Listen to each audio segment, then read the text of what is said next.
Hello, Eagle Naz. Happy Friday to you. Hope you like my hair. I buffed it and shined it just for this little devotional thought this morning. The story is told of King George from Greece. He was the king of Greece in the early 1900s, King George II, and he was on a steamship on its way to Great Britain for a conference. And on this trip, he had taken his favorite little dog, and at some point during the journey, the dog fell overboard and was in the water struggling. And so the king's personal assistant, his servant, if you will, rushed to the ship's captain and begged him to stop the ship so the king's dog could be rescued. Well, the indignant captain said, "I would never stop the ship for a dog."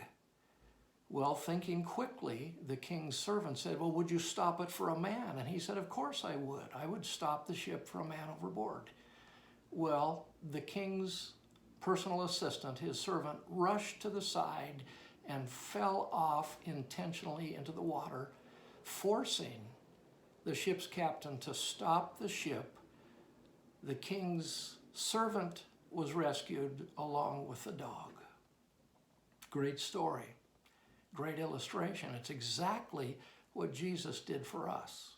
Jesus dove into the sea of sinful humanity to rescue us and to save us and to pay the penalty for our sins so we wouldn't have to.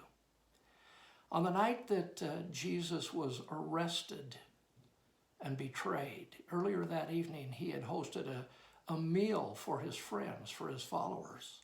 And during the meal, he took a piece of bread and he said, "This is my body, which will be broken for you." And he broke it and he gave it to them. And he said, "Take and eat and do this in remembrance of me." At the same meal, he took a cup of whatever they were drinking that night, and he said, "This is the new covenant in my blood. This is my blood poured out for you. Take it, drink it, do this in remembrance of me." And so for over 2,000 years, the followers of Jesus, people just like you and me, have been regularly taking what we call the Lord's Supper to commemorate the death and resurrection of Jesus, the sacrifice that he made for our salvation. He dove into the sinful sea of humanity to rescue us. And that's what we're going to do this Sunday.